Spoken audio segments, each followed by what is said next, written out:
The Athletic just came out with an article quoting anonymous NFL executives about Mike Evans, and the quotes were interesting.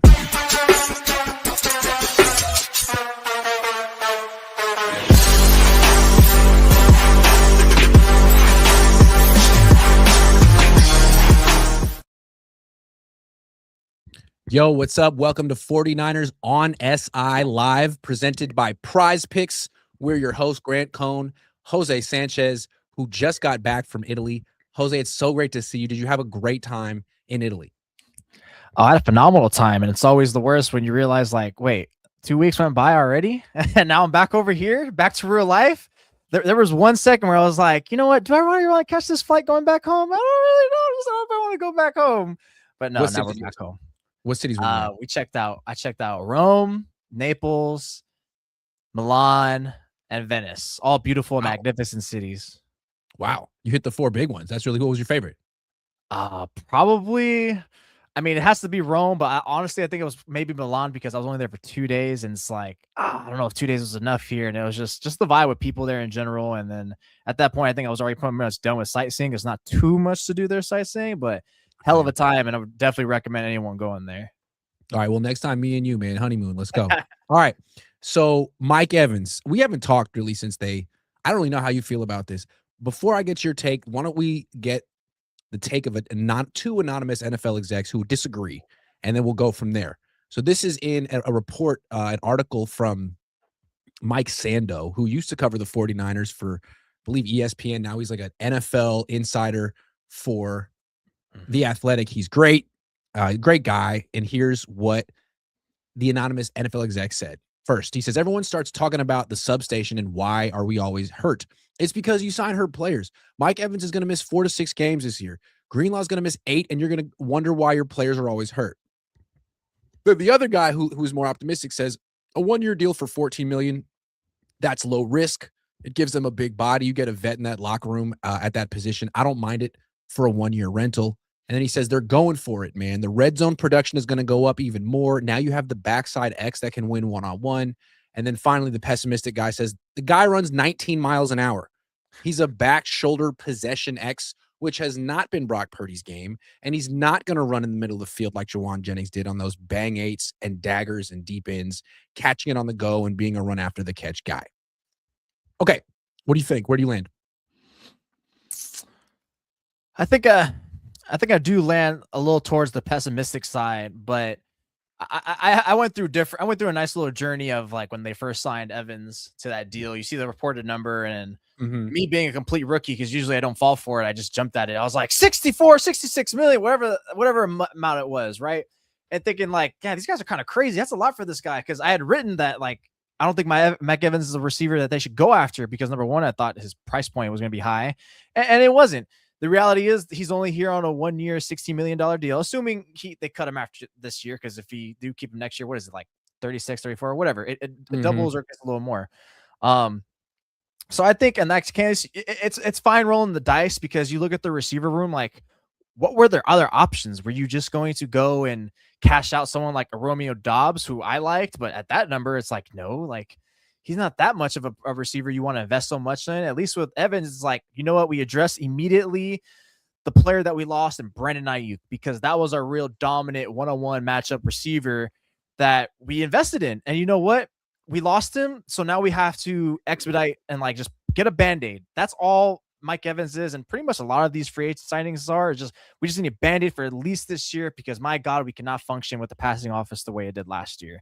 Like, just imagine if the 49ers had Mike Evans or Brandon Ayuk in those 2 Seattle games towards the end, they would at least put up one more touchdown, right? The offense would have been clicking more. So while I do lean more on the pessimistic side, it's like, you know what? He's not a fast guy anymore, even though he's capable of running those down the field routes and doing well.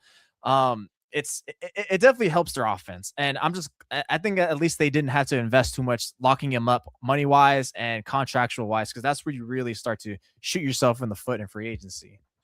What I think so interesting about the critique and the fit is like he has a lot in common with Devontae Adams, at least in this stage in their career. They're about the same age. I think Adams is a year older. And aren't they both back shoulder possession X's at this point in their career? I mean, Devontae Adams averaged 13 yards a catch last year, but he missed 3 games, and he limped around the field when he was healthy, but he caught 14 touchdown passes because he was absolutely unstoppable inside the 5-yard line. And I could absolutely see Mike Evans having a very similar season where he's like, he misses 3 to 6 games, and for the other, some of the games he's like limping around and he doesn't crack 1,000 yards, but I could see him getting 10 to 15 touchdowns. Absolutely. And if he does that, then it's like absolutely worth it. Yeah, and I think, and look, honestly, I think Devontae Adams is a better receiver at this point in his career than Mike Evans, especially because of the route running, and I think that's what you like. Mike Evans is a good route runner. I don't think he's on the level of Adams, but I digress. I mean, yeah, I think that's what the 49ers like to do. They like to look at like other teams, whether it's in the division or in the conference, and try to copy them. Like, it's worked for them, so I want to do it.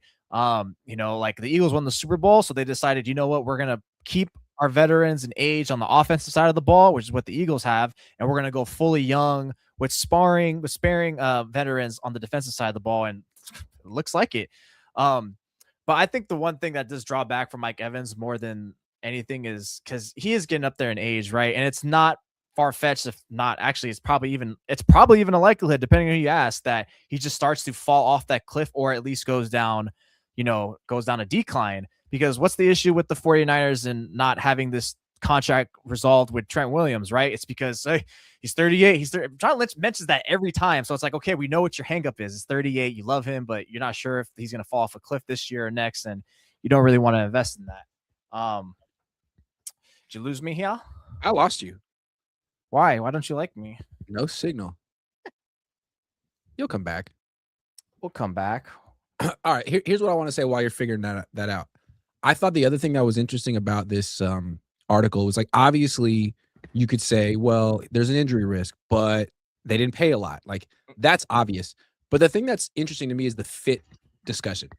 Correct. One of the execs brought up, like, well, this guy's sort of like a back shoulder boundary receiver. That hasn't really been Brock Purdy's game. Brock Purdy's great over the middle that's why he likes Jennings so much. So I do want, like, Brock had great chemistry with Juwan Jennings. He's going to have to develop that with Mike Evans, and Mike Evans is a different type of receiver. Like, honestly, I think that Mike Evans matches up better with Mac Jones' skill set than with Brock Purdy's, at least in my mind. Maybe they'll figure it out. But again, Brock's so good at layering passes over the middle, and Evans wants the ball on a back shoulder fade 20 yards down the field on the sideline. So what do you think about that now that you were paying attention? The fit with Purdy as opposed to the fit with maybe Mac.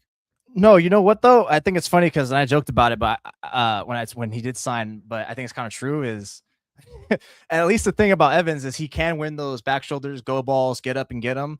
Is that, hey, like, Brock doesn't have the arm, but at least if he underthrows it, which he will, he knows Evans can go out and bail him out.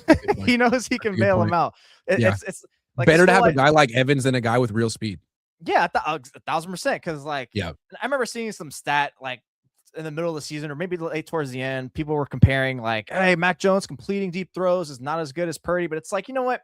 You can have your stats, but, like, can we just trust our eyes? Like, Brock Purdy does not have a good arm. Like, if of all his weak traits, that's probably his worst one. I mean, come on. Like, not like Mac Jones has some super duper arm, but it's better than Brock's. But that's the bright side about Evans now. It's like, cool. When he does fail to hit that deep bomb throw, Evans is going to bail him out. So that's good because he didn't have that before. It's not like Ricky Pearsall is necessarily going to big body him and do that unless he has separation, just has the DB crashing into him. But I think the thing with Evans, like I was alluding to before, is, like, does he fall off that cliff? Does he decline? Because he did have those hamstring injuries. I know he missed games due to, what was it, a broken clavicle or whatever. So that thing, you kind of just chalk it up to like freak accidents. But it's just always that hamstring, man. Like I've always said to you, I've always said online, that Carnitas hamstring. When you have that tender hamstring at this age, or just any point, because Ricky Pearsall has it too a little bit, is once this turns into Carnitas, you never know. I don't think you ever go back. You know, it happened to Julio Jones's career. I think it's even happened to DeAndre Hopkins sparingly at one stretch of his career, but it happens to these guys. And what happened to Kittle last year, and then it was one thing after the next, and it literally tore off the bone. That's what he said, which is kind of crazy how he came back, but not Jacob Cowing. But anyways, yeah, that's always like the concern. So it's a roll of the dice, but at least you can say, like, they didn't spend too much money. Because if they Agreed. spent more than like, say it's like, oh, it's a 1 year, 24 million. Okay, that's a little much. Or like, 3 years, 80 million. Like, what the hell are you doing? Because this whole time I was really surprised that Mike Evans, didn't get cashed out. But I guess, at this point in his career, he's like, I got enough money. I'm just trying to play ball. So the 49ers got lucky. The 49ers should say thank you to Mike Evans. Thank you for not choosing the money because we had no chance in hell in standing you otherwise. Well, you mentioned like who else are they going to sign? And, you brought up Romeo Doubs. It's like, is he better than Mike Evans? I mean, he's younger, but he's also more expensive and he's also not good. He's not bad, but he's not that good. Mike Evans is a future Hall of Famer. Romeo Doubs is not. But there's someone else they could have signed instead of Mike Evans. Someone else who's still available. Someone who happens to have really good chemistry with Brock Purdy. His name is Juwan Jennings. And he's not coming back. For a time, it seemed like he priced himself out of town. Now, it just seems like the Niners chose not to bring him back. Do you think they'll miss him? Do you think they'll regret that? Given the fact that he does have a good relationship on the field with the quarterback. I think it does count for something when you have that rapport with that receiver that it's just like, I don't got to worry. I just can just throw at him. Like, I mean, we saw it this year with Mac Jones and Kendrick Bourne. I mean, Kendrick Bourne had the 2 best statistical games of his career with Jones. And then as soon as Purdy came back, Bourne was just an afterthought. I think he maybe ran 3 routes a game at that point. Right. Because whereas like Demarcus Robinson sucked with Mac and then like actually played pretty well with Purdy. Yeah, exactly. Because they got that rapport. Robinson was running with the first team because Ayuk was gone. So that does matter there is like a floor to that. It's like, hey, this does matter. At least we're going to get sufficient impact, sufficient production. But that's what's going to get rough. But now let's look like Brock Purdy. Guess what? Now you got to build a new rapport, a stronger one with Ricky Pearsall, a new one with Mike Evans, Christian Kirk, build upon it with Demarcus Robinson. And who knows, maybe we'll get something with the young guys and Jordan Watkins and Jacob Cowling, because at this point, with the money that Juwan Jennings was asking for, which I think I even recall in training camp, like reports were saying like he wants upward of $15-20 million. And it's like, that's kind of steep. And you're kind of asking for money like that after the last 2 wide receivers they extended. I mean, Juwan, do you think this is going to work? And, kudos to the 49ers for, not for putting their foot down. Cause guess what? Juwan Jennings is still a free agent. So his asking price is completely delusional. He doesn't have the market's telling him like, Juwan, you ain't worth this. You don't worth this, brother. So just imagine back in August, the 49ers extended Juwan Jennings 3 years, $60 million. And it's like, wow, he's getting $20 million per year. And now he's not even going to be worth double digits. At this point, he's going to have to take like a 1 year, $6 million worth up to $8 for the incentive. So this is a good by the 49ers, because even though they does have the rapport with Purdy and he does block well, it's like the league pretty much said, you're a Kyle Shanahan merchant. That's what the league said to him. And I think the Niners said it too, but I think what's interesting is, again, like he really fits their offense. Great blocker, wants to block, goes over the middle, has a great relationship, rapport, chemistry with Brock Purdy. But you don't bring him back because last year was kind of rough. We don't really know what happened behind the scenes. He seemed, what's the word? Dejected? Upset. I don't, whatever. He seemed upset, and the Niners tried their best to keep him engaged by throwing the ball a lot. Maybe they don't want to deal with that anymore. Maybe they feel like he's not really all in with the team. Okay, fine. You really think Mike Evans is going to be cool if you don't throw him the ball 4 or 5 times, 6, 7 times a game? I mean, it's the same situation. It's just this guy actually he'll probably be even more forceful than Juwan Jennings, considering he actually has a Hall of Fame resume. And if he yells at you, you might even be scared. I mean, look, here's the thing. If the difference between Mike Evans yelling at you and Juwan Jennings yelling at you is like warranted, because it's like Juwan Jennings yelling at me, like, brother, you couldn't even get 1,000 yards when you're a number 1 receiver. What makes you think like you're going to yell at me now? Like, get out of my face. Where it's Mike Evans, it's like, okay, I could see it.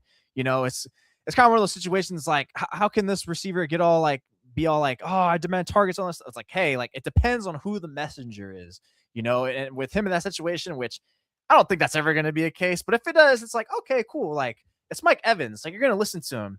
And then I think if anything, what he's going to yell at, you want him to yell at that wide receiver core, because you want him to get the most out of Ricky Pearsall, because right now that's not looking like a great investment, a first round pick, but it's just, you kind of look at it as like pretty much the 49ers upgraded from Juwan to Mike Evans. And you throw in Christian Kirk. I know he's just a measly guy, whatever, but at least that's your real vertical threat right there, which once again, you're assuming health is not going to be too much of an issue, which that was a common theme of the 49ers did in free agency, and it's their number one downside. But missing Juwan Jennings, I think they'll miss him in the locker room more than anything in his actual production. And obviously the blocking, because it's not like Mike Evans is going to be like some barn burner blocker that like Juwan Jennings was. I just think that like when you have an expensive quarterback, or really you should always be building your offense around your quarterback's strengths.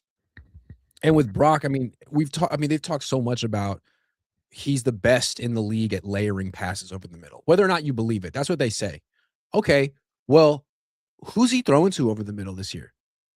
Not Kittle, not Jennings, maybe Kittle eventually, but it's like Tonjes. All right, I like Tonjes. That's one guy.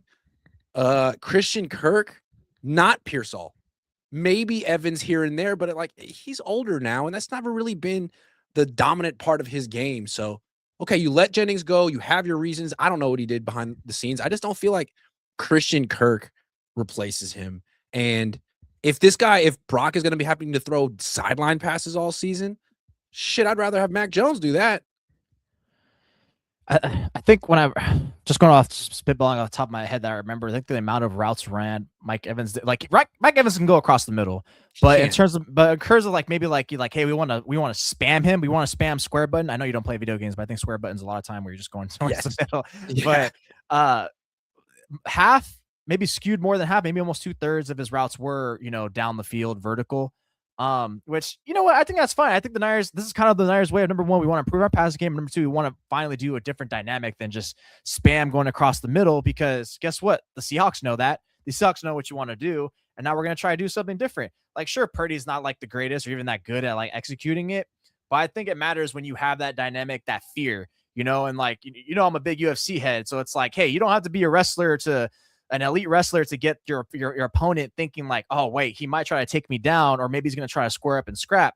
So I just think you have this whole universal compass of just having things to account for, where even if you're not that good at it, all of a sudden the defense is like, damn it, this sucks. This is not fun. This is not cool. Whereas Juwan Jennings ain't going deep, man. What are you doing? Come on. We know you're going to do that little fake shimmy. You're going to go across the middle 15 yards. Come on. Like, even my grandma who doesn't watch the sport knows what it's going to happen. But it's just going to be interesting. Like, I mean, Brock Purdy's gotten away with like freezing out receivers here and there. You know what I mean? He froze out Brandon Ayuk in the Super Bowl.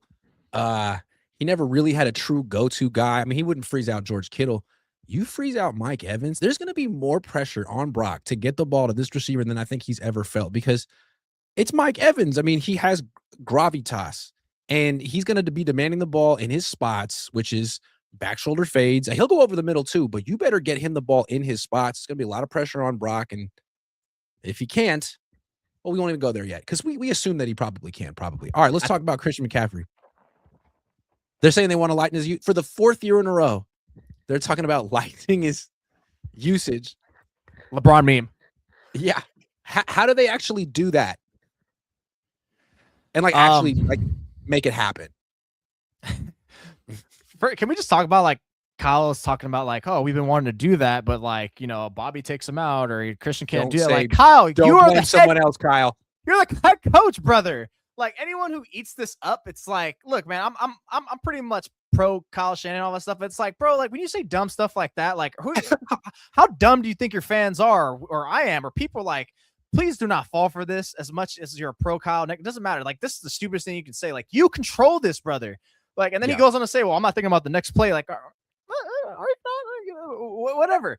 So anyways, I digress. Look, I think when he talked about that, like, I believed him even before he said anything, because back in the exit press conference, when you guys were there, Christian McCaffrey was talking about like, this was the hardest year of my career. And it's like, whoa, yep. Well, but also like, well, no duh, right? You just did the most workload I've ever seen in my life, in your life, and you were healthy. Yep. Like, what the hell? And so I think he kind of had like, he almost had like this end of season epiphany where he's like, oh my God, I see the light. If I keep doing this, I'm not going to last in the league long, brother. I need help. Help me. And for the first time, Kyle's getting like a little pressure from the McCaffreys. Like, hey man, enough's enough.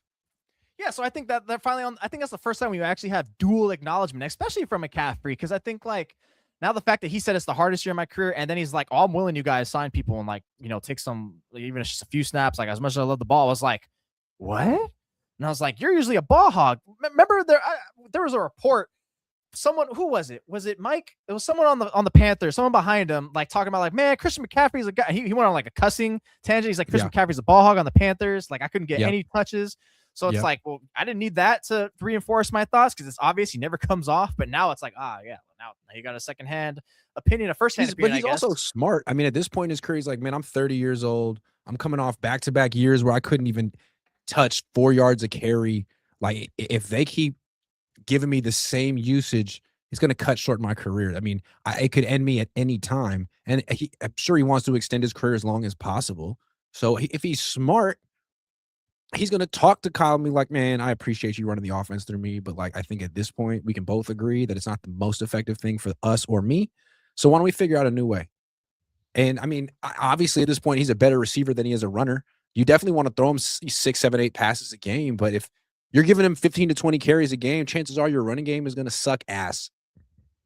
Yeah, and then you go back to what Kyle even said. It's like it's hard to take McCaffrey off the field, but he never mentions it as a runner. He mentions it as a receiver, which it's like, hey, look, man, I get it. That's fine. That's why during the middle of the season, it's like, hey, can we get McCaffrey just 10 to 12 carries and get Brian Robinson 6 to 8? So that way you preserve, maybe his efficiency goes higher as a runner. And guess what? Now you can spam him in the slot or spam him as a receiver because that's definitely where he's most useful now.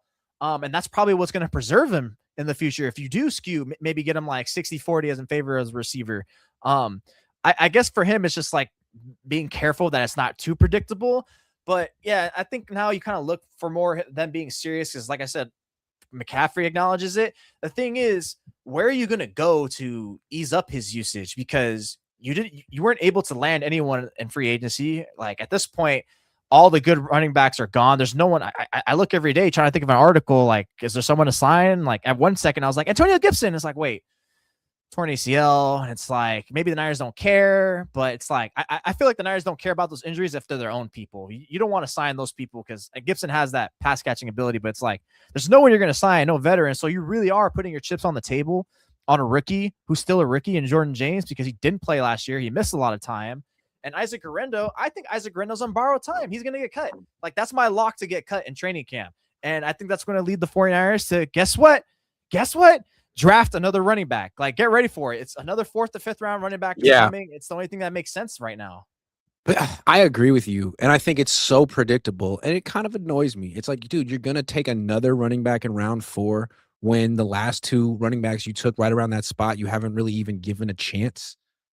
I mean, you already have those guys. Instead of just wasting a mid-round pick on a running back every year, why don't you spend that on an offensive lineman and either – take a running back with an undrafted free, like someone as an undrafted free agent, or actually draft one higher.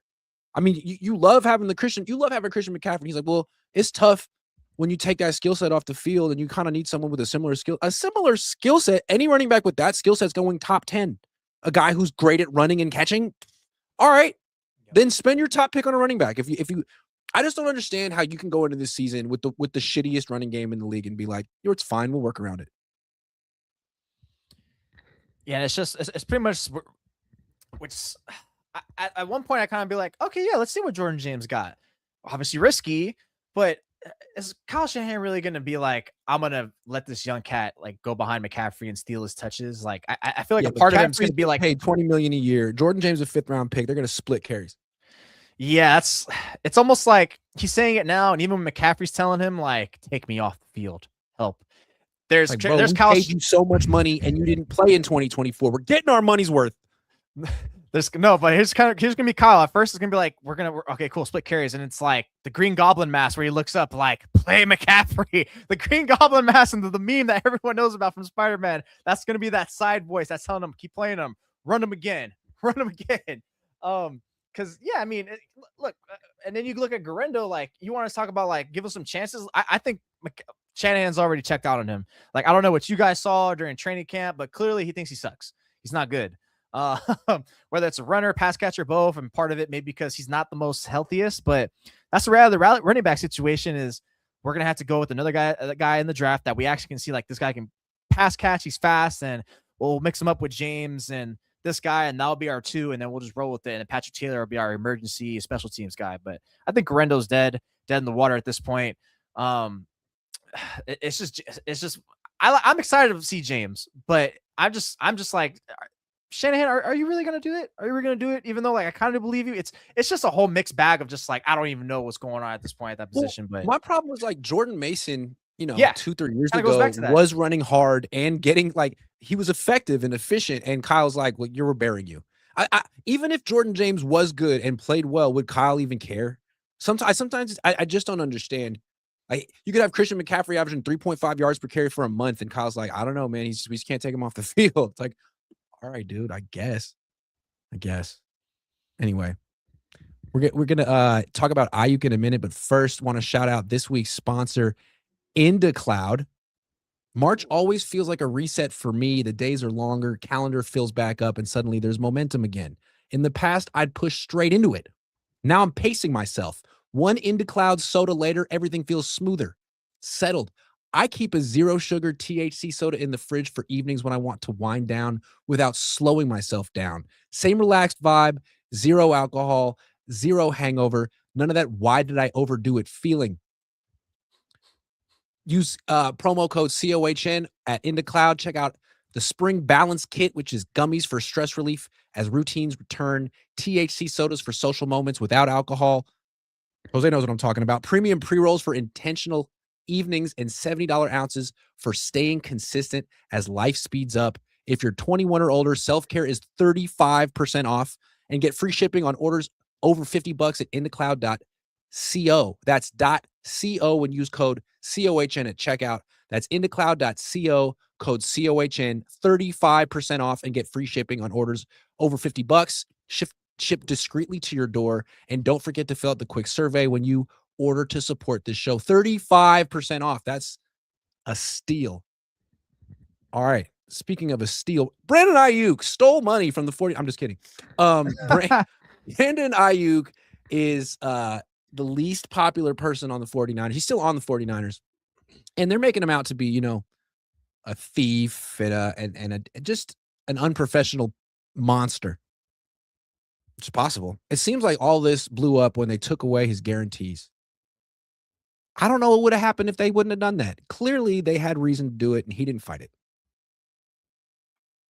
But in retrospect, in hindsight, was it the smart move to void those guarantees and send us down this road?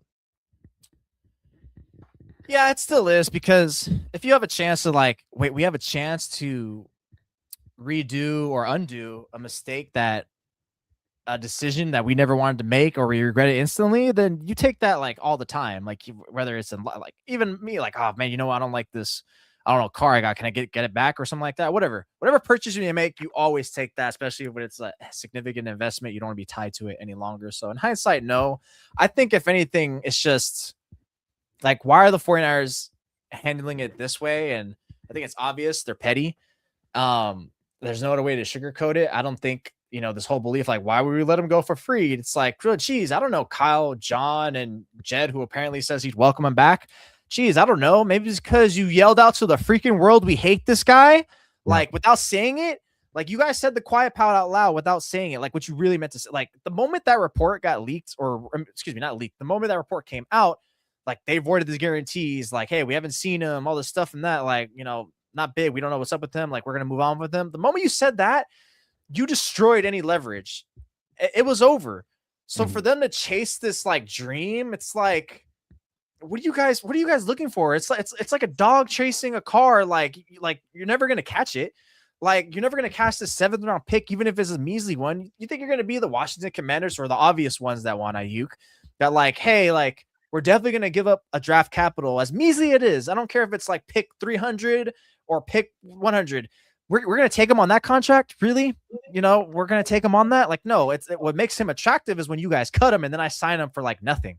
So I just think this is a whole waste of time. This is a necessary storyline that I just think it's bro, just be done with it. And a part of me does get it. Yes, chase the draft capital, but they have to understand, and they should know that. And I think they do, is look, you guys forfeited any leverage or telling the league that you were keeping him the moment that report came out, and then you literally said we haven't seen him and we're done with him and it's going to resolve itself or it's over. So just be done with it. This is not that serious to hold on to. How desperate are you? Just for a 7th round pick? For what? So that's the only thing that leads me to is you guys are petty because he abandoned juice and I was hey, Ayuk, we're going to ruin your suitors by holding you on by what, like a few months? The Commanders are still going to sign him, whether it's in August or not. I just think this is all unnecessary. It just seemed to me that like they all had a bitter taste in their mouth from the negotiation, but they still had a business relationship. Maybe he was straining it by wearing the wrong shorts and, acting like immature or whatever. That was weird. Yeah. But I think what really happened, I think you said it, is like he hurt his knee. And he went from being like an asset that they didn't like personally but needed to someone that they probably bet against. Like, well, you're not going to make a full recovery. And we didn't like the idea of giving you $30 million a year when you were fully healthy. Now you're never going to be worth $30 million a year. So let's get out of this contract. And again, he had to like skip the rehabs to make it possible. But they probably knew he would. They probably knew exactly who he was.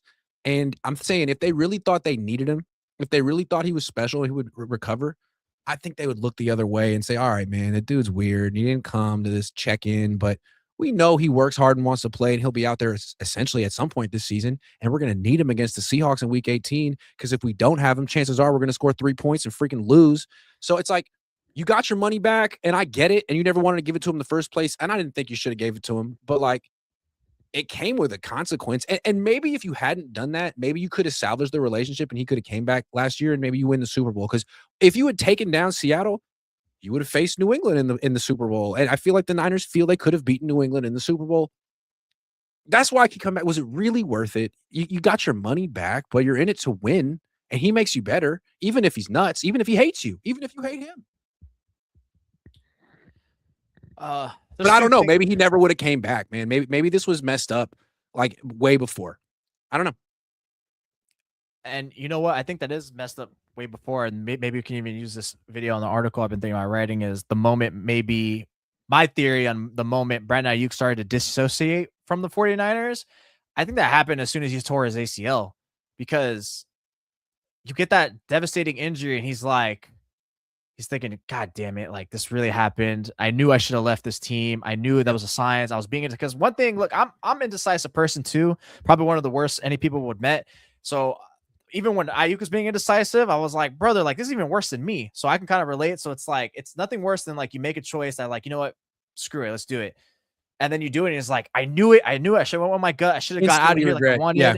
Yep. So I think the moment he tore his ACL, days later, weeks later, months later, it just festered. It's like, I just knew I could have avoided this. There's just bad oral the whole time. It was just, and then even as soon as he got his money, like, did that really like fill the hole in his heart or like heal the broken bridges? Like, no, I don't think it did. Like, there's no going back, So I think at that point, once he realized like, I thought it would change. I was totally wrong. This is not it. So like, this sucks.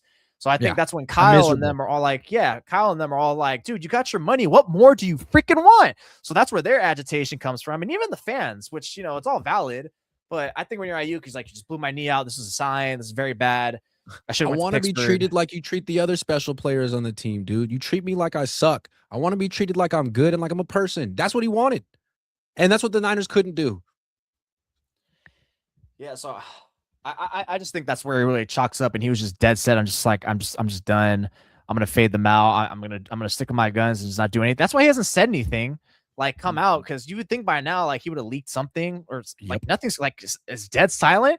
This is why it's such a weird situation. It's like I told my boy at the gym today, like, shout out Mike if he's watching, is I think whenever Ayuk's side gets revealed, no matter how much of it, 100% or half, we're either gonna be like, that makes a little sense, or that was freaking dumb. There's going to be no in between. And I'm a big in between person. There's going to be none. We're all going to be like, what the hell? Or like, okay, this makes a little sense. So this is all when it comes to head. It's just going to be crazy whenever it does. Well, according to Matt Barrows of The Athletic, the 49ers or Brandon Ayuk has an option bonus that's scheduled to be paid on September 1st. So Barrows feels like they can hold on to him that long. I don't really know. I mean, I know that Trent Williams had an option bonus and the Niners didn't pay that. So I don't know. I don't know what's going to happen here. It seems like the Niners could be petty. If he doesn't show up, they could put him back on that reserve left squad list and do this for another year. It just seems to me that if he goes to Washington and plays well, that's the worst thing that could possibly happen for the 49ers, because then you go back and you're like, all right, did you have to do any of this, or is this just a personal beef between the two sides? So yeah, I mean, if they hold on to him for the next 3 years and he doesn't become a free agent until he's 32, then the Niners don't have to worry about that, which is that's beyond petty. That's kind of evil. I just think it's also kind of dumb. That's like, brother, like, again, it's like whether you cut him now in June and August, someone's still going to sign him. Like, sure, he's behind the 8 ball, and I guess it personally hurts him and the team. Like, he's going to be a little slower to the season, but it's just you're just going to keep talking delaying about the I'm inevitable. going to keep talking about it. They're going to get asked about it during OTAs, and it's like, and then watch, Kyle Shanahan's eventually going to crack and get annoyed. He's like, I'm done answering this question. It's like, well, you're the one that you're the guys that are holding on to him. So of course we're going to ask us about to do. this. Just ignore it. Like, because this is weird. Which, you know, it's kind of funny. I mean, or it's kind of fitting. That's like the team who kept Jimmy Garoppolo practicing on a field by himself and then eventually signed him randomly is doing this. So it's definitely fitting. Is this not the same exact situation as the Jimmy situation? They wanted Jimmy to come back and play. He was healthy. He wouldn't play in the NFC Championship game when Brock got back. He was like, I'm freaking done with you guys. And I think the Niners, I mean, for years, I think they felt that he could have played and he didn't play when he was hurt. And that's what the thing they hate the most. That's why I wonder about Ricky. He didn't play in that Week 18 game. They thought he was going to play. I wonder if they've ever forgiven him for it, because that's like the thing they won't forgive. You can get hurt. You just have to pretend like you can come back in 2 weeks. Hey, man, PCL injuries are different. Those things are like tattooed on you for a long time. Yep. All right, let me ask you this. The Rams, are they being petty as well? Kyle Shanahan thinks they are. He said that he knows for a fact that the Rams requested to play the Niners in Australia, and his rationale is that the Rams are so tired of the Niners fans taking over SoFi Stadium that they want to play on the other side of the world. Hey, sounds about right. Shout out to Matt LaFleur, because he was like, I'm going to get Cal pissed. And that's something I would do to a friend. I'm going to be like, if I say this, I'm going to get him mad. He's going to go on a tangent. I love doing that with people. So I respected the hell out of him as a friend perspective. But no, 1,000% the Rams are being petty. And I think they're even more pettier than Ayuk is, because they literally said, they literally went out of their way and be like, hey, NFL, when we go to play Australia, because they had to go play Australia anyways, right? They're the home team. I guess I would assume usually when your home team, you're already the one that's designated. They're like, well, we want to play the Niners. Like, hey, please make them. Please, sir, make the Niners play us in Australia. That's not my accent. That's just from the movie. Please, sir, want some more? But yeah, that's literally what the Rams are doing. It's like, please, Roger, send the Niners. We're tired of them taking us over. Because at the end of the day, like, they have to travel and get screwed over by that ridiculous, like, playing Australia is dumb as it is, but whatever. They have to live with it now. It's there's nothing changing it. It's whatever. So they might as well, how they're seeing it, it's like, hey, if I'm going down, I'm taking you down with me, where you try to dominate us and take us another. If we already have one home game taken away, we're not going to have 2 home games taken away. So it's so petty. It's so insane and ridiculous, but I actually do kind of respect it, because it's like, nah, son, you ain't taking me. It ain't just me. We're going down together. Like, we're both going away, and I'm taking you with us, because I'm tired of this. Ever since the Rams have moved to LA, where there's a Coliseum or SoFi, the Niners have dominated that stadium. No matter what, they got to go to silent cadence, and I'm sure it pisses them off. So there's a form of me that does respect it, and they definitely are being more petty than the Niners are with you, because they actually went to the NFL and just like, wait, you guys went out of your way and did that? That's cold world, brother. Yeah, because I feel like of all the Rams home games, that one against the Niners is the one with the most away fans. It's the most embarrassing. Even if the Rams win the game, which they didn't last year at SoFi, but they I mean, I think Kyle has a winning record against Sean McVay. Either way, he does. Either way, it makes sense to want to play the Niners somewhere else. I completely get that. And I get Kyle being upset. I just don't get him being upset at the Rams. Like, they're supposed to try to do stuff like this and do what's best for them. The Niners are being petty with Brandon Ayuk. I mean, pettiness is part of it. I think Kyle should be pissed at Jed. It's Jed's job to advocate to the league and make sure you don't get 2 international games in the same season. It's one or the other. It's Australia or it's Mexico. If you have both, it really feels like you're trying to be the Cowboys. Like, what you're about is exposure, TV exposure, money, being a marquee franchise in the spotlight, but not winning Super Bowls. I mean, the second international game isn't helping you win the Super Bowl. It just makes your schedule harder than the Rams schedule, the Seahawks schedule. So I think you should be pissed at Jed. I think Jed dropped the ball on this one. I understand wanting to grow the sport and be in these games, but 2 in the same season, that feels greedy from a money perspective. I just think the reason why Kyle gets pissed off because like I say dry stitching. It's not actually dry stitching. I just do that to piss people off. But it's just the fact that it's like, wait, you went to go like kind of tattletale in a way, like lobbying, like you just went over there like, hey, NFL, pick the Niners. We want the Niners. Like, hey, man, keep us out of your stuff, man. We don't want to be involved with this. What are you doing? So it's like, yeah. you actually, and the NFL's like, yeah, good call. Yeah. So it's like, first of all, we're a bigger brand. Second of all, we're already having an international game. We do Mexico.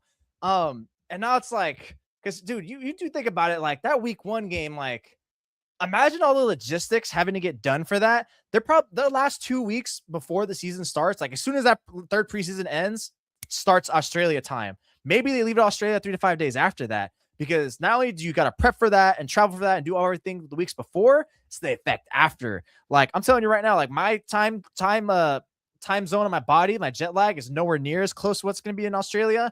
And shoot, I've been waking up like 3:34 in the morning. I'm like, what is wrong with me? Like, what's going on? Like, these are these scary hours going on here. But yeah, it's just so I feel like it feels like both teams. I wouldn't be surprised if both the Niners and the Rams lose week 2. Yes, that's what both of them. Which makes week 1 scary. Like you better freaking win week 1, because I don't know how you're gonna win week 2 after that shit. Imagine you go all the way over there. It's like, dude, you mean we prepped all this stuff? We flew this far. We played at 10 in the morning. We did all this stuff just to freaking lose. Just to freaking and then to lose. go back and lose again. That's start the season 0-2. But I think both teams are definitely going to lose week 2. That's what puts the pressure on the 49ers to win in week 1. Like you have to. It's not like going to England. Like that already does it. Or even Mexico City, because like that, okay, that's not really a big time change. Like, yeah, you're on the worst thing is the elevation.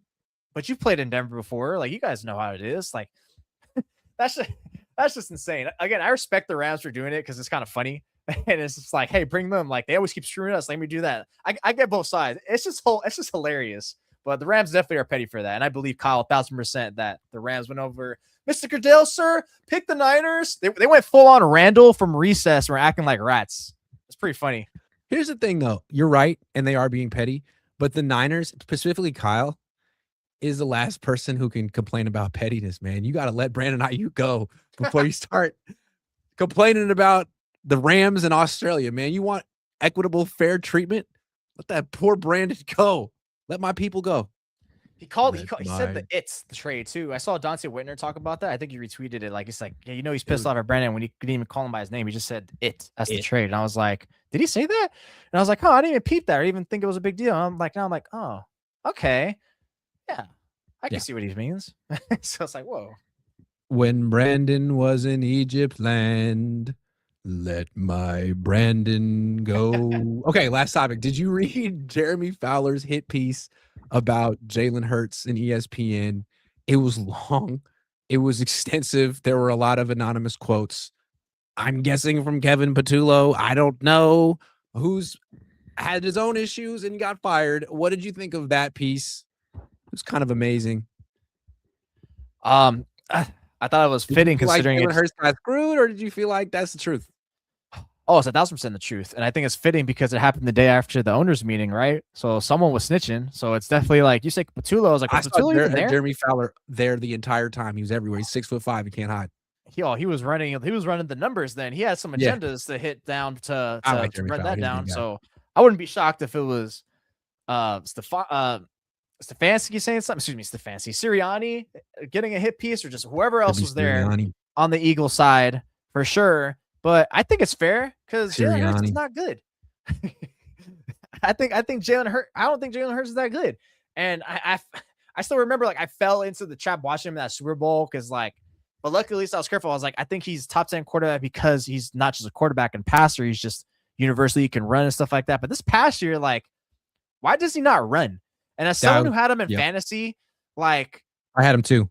Run the damn ball, brother. Do you think your problem, dude? Who told you not to run?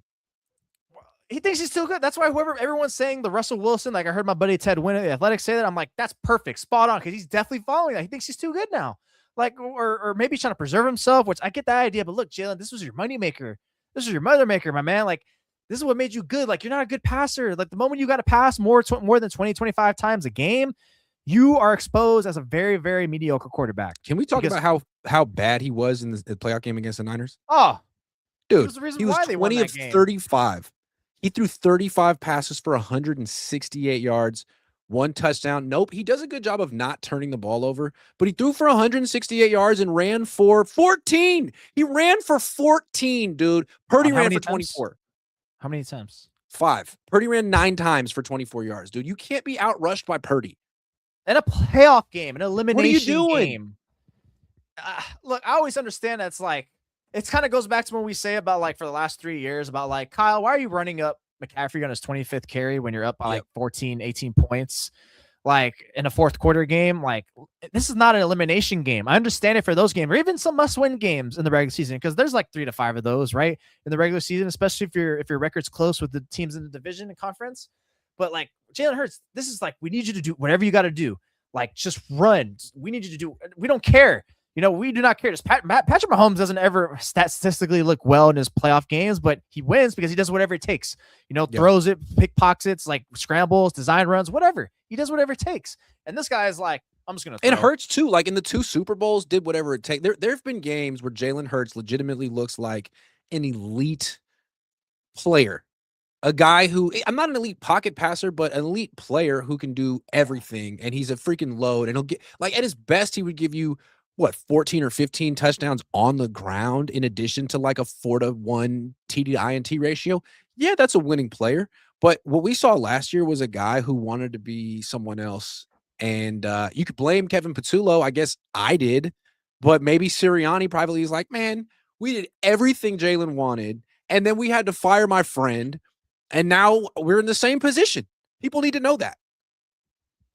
Yeah, I'm kind of glad these things come out, because it's like, look, like, why does Purdy get opened up to more criticism now? Because of the money he gets made. But Jalen Hurts, I think, makes more than him, especially guaranteed wise, when he got at the beginning. And it's like, hey, man, like, you can't be doing all of this and playing like cheeks.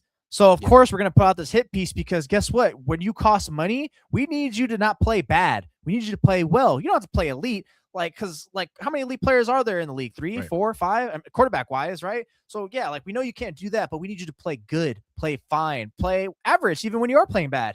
But not this. And isn't it interesting, though, that, like, it doesn't matter that he won a Super Bowl? It's like, great, thanks. That's how you know. That was 2 years ago, dude. What about now?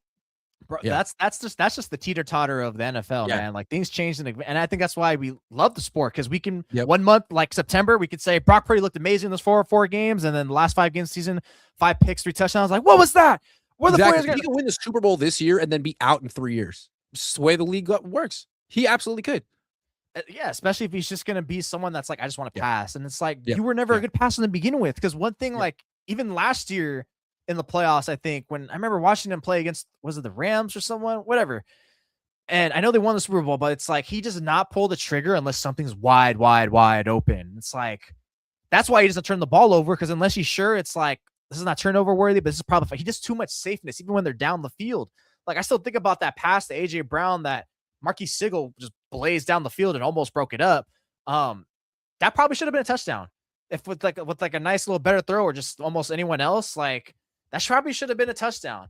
So it's like how much more help do you need, my man? You have like one of the best running backs in the league in Saquon. You got probably the best duo wide receiver in the league.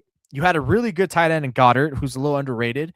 And even though the offensive line took a step back, like, it's still fine compared to most, at least half the offenses.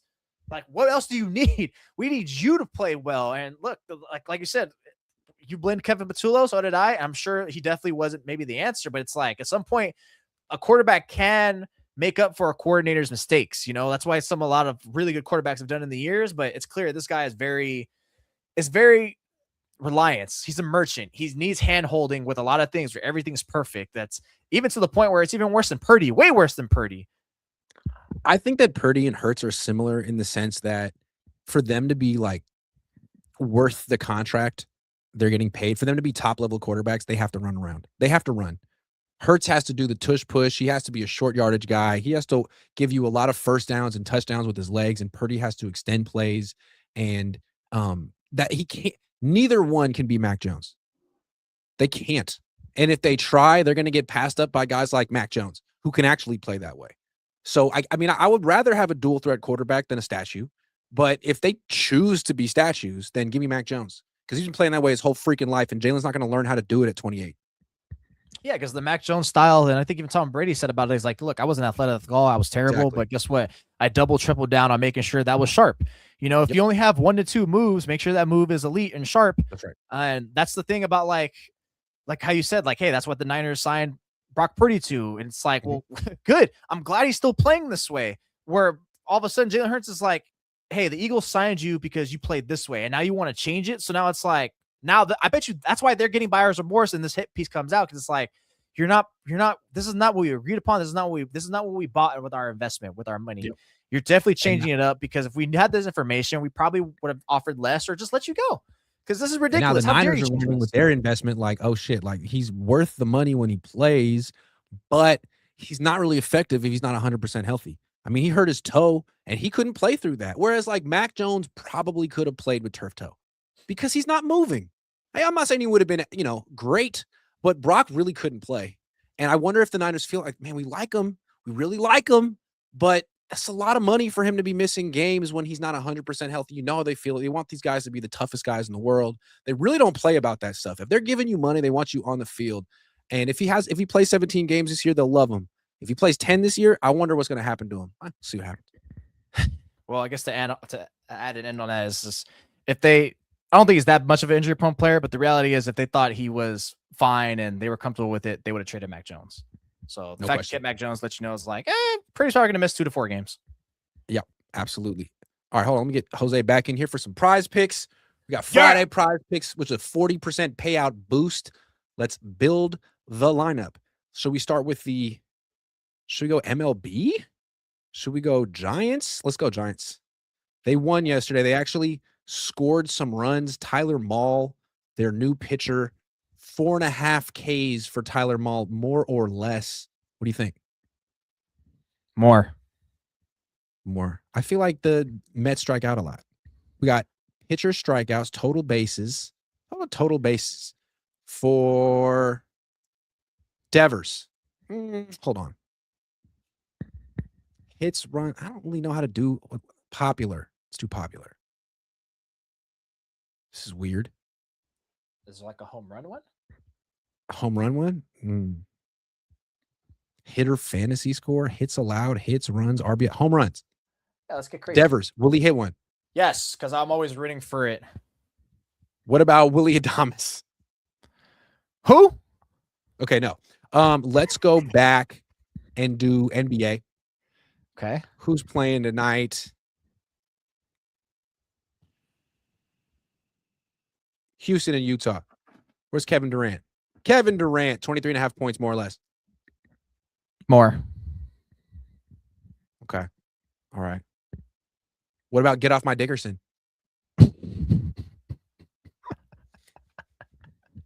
Hey, that's a wild story. That was funny. That guy's the definition of go touch some grass. I'm serious. Please, man.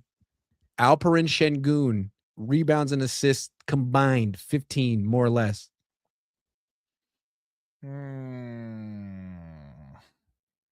More. All right, cool. And let's get like one hockey. Oh. Soccer. Sharks Soccer. Let me know if you've heard of any of these people. I know Virgil at the top. Virgil plays for Liverpool, of course. 56.5 passes attempted today, more or less. Definitely more. He's a big passer. Yeah, he likes to play from the back line. Yeah, of course. We're going to put down, how about $25? What? We're going to put down $5. Yeah. We're going to flex it. Bingo. Flex play. Submit the lineup. Download Prize Picks yourself. Use code HMA. Play $5. Get $50 instantly when you use that promo code HMA. It's right on the screen. And also check out, before we go, check out my Prize Picks, my profile. As you can see, that's my name right there, Grant_Cohn.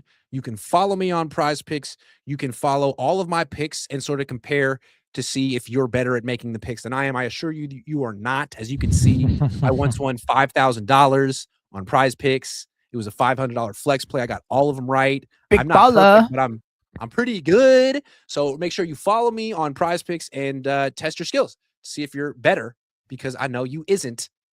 Thank you very much. Big baller shot caller. Someone wanted me to ask you what you like better, Bay Area burritos or San Diego ones.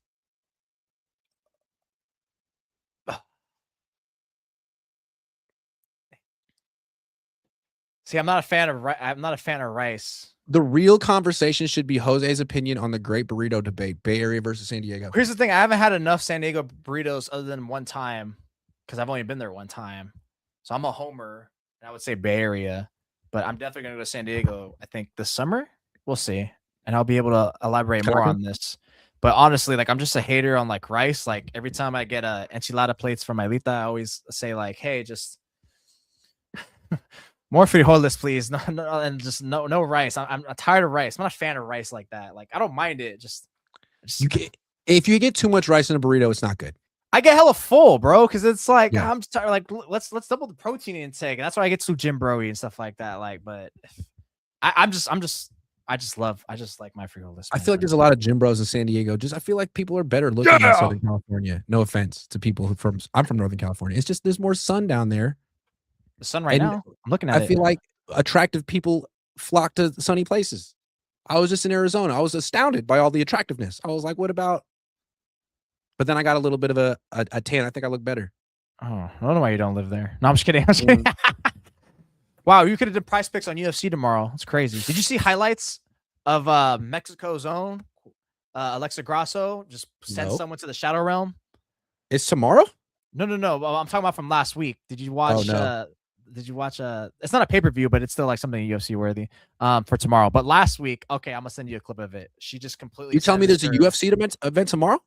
It's not a pay-per-view like how when I tell you when I like. I was like, you didn't invite me? That's fucked up. No, not those ones. These are just fight nights. These are just fight nights, regular ones. They're not like pay-per-view number events. But last week, Alexa Grasso completely. I'll send you a video. She sent her opponent to the Shadow Realm. I'm telling you, one of the best knockouts I've ever seen in my life. Oh, I did see that. And then she like choked her out at the end. I did see yeah, that. with the quickness. I was like, God damn. The follow-up, like that was just bro. Niner Gigante says, no, that's not what he says. Niner Gangte says, I was just in San Diego and I saw a lot of ugly people. Then he says, regular looking people too. Probably saw a lot of hueritos. That's why I wasn't a fan of them. I don't blame you. All right, guys, it's time for me to go take creatine and lift weights. As you know, I do. Thanks for watching. I'm trying to get on Jose's. Look at Jose's like this. You're about to go do Pilates. Shut up. I'm trying to get, I got water goals, protein goals, fitness goals. I'm trying to get like Jose. Jose's yoked. You can't really tell right now, but he's extremely yoked. And he's good at flag football, unlike everyone in that game a few weeks ago. He should have been on the team. Oh, I for sure could play in that thing. Get me in there. What's happening? What's good?